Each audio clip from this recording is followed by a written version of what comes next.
नाज़रीन, एक बहुत बड़ी खबर है और ये बमशेल वाकई बहुत बड़ी खबर है, क्योंकि ये जो डेवलपमेंट होने जा रही है ये पाकिस्तान की एस्टेब्लिशमेंट को और पूरे निज़ाम को हिलाकर रख देगी।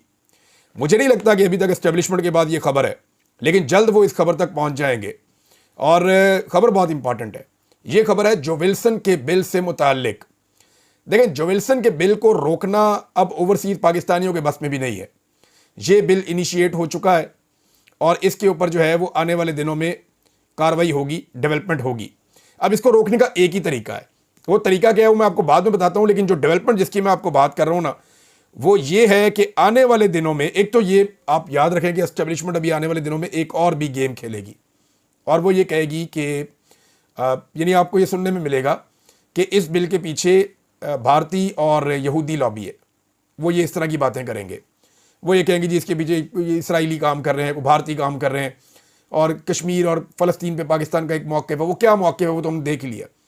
फ़लस्तीन के साथ जो कुछ भी हुआ, पाकिस्तान ने क्या जैसे माजी में मजबूती के साथ मौक़िफ़ को उठाया था, क्या आजकल पाकिस्तान वैसे उठा रहा है? तो हमें प्रैक्टिकली वो चीज़ें वैसे दिखाई नहीं दे रही जैसे हमें माजी में दिखाई देती थी, चाहे वो कश्मीर का मामला है, चाहे वो फ़लस्तीन का मामला है। अब आप आ जाएं जो विल्सन के बिल में ऐसी क्या चीज़ होने जा रही है जो इंपॉर्टेंट है, तो मैं आपको बताता हूँ। एक तो आप याद रखिएगा, ये जो दो लोग हैं ना जो इस बिल को लेकर आए हैं, पाकिस्तान डेमोक्रेसी एक्ट, ये जो बिल है इसको लाने वाले दो लोग जो लेकर आए हैं, जिमी पनेटा और जो विल्सन, ये दोनों आर्म्ड सर्विसेज कमेटी के मेंबर्स हैं। बस ये आपने याद रखना है। ये अमेरिका की एक बहुत इंपॉर्टेंट कमेटी है और ये दोनों लोग आर्म्ड सर्विसेज कमेटी के मेंबर्स हैं।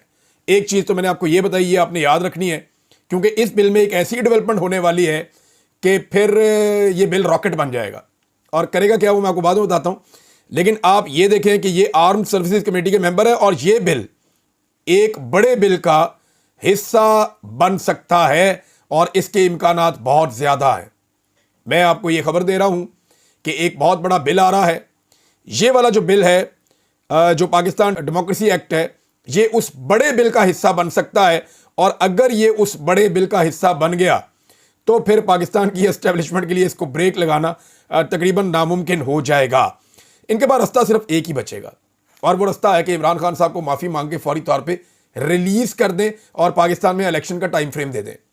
इसके अलावा इनके पास रास्ता कोई नहीं बचेगा। ये पाकिस्तान में डेमोक्रेसी को इंश्योर करें, रूल ऑफ लॉ को इंश्योर करें और इमरान खान साहब को फौरी तौर पे माफ़ी मांग के रिलीज़ कर दें झूठे मुकदमात के अंदर से, तो फिर शायद ये इस बिल को आने से, पेश होने से ये रोक सकते हैं। अदरवाइज इसके ऊपर जिस वक्त वोटिंग हो गई उस वक्त क्या होगा, ये खबर मैं आपको दे रहा हूं कि ये बिल एक बहुत बड़े बिल का हिस्सा बन सकता है। इसके बहुत ज़्यादा इम्कानात हैं क्योंकि इसके ऊपर बाकायदा डिस्कशन हो चुकी है। बल्कि मुझे जिसने ये खबर दी उसने ये दावा किया कि ये हो जाएगा।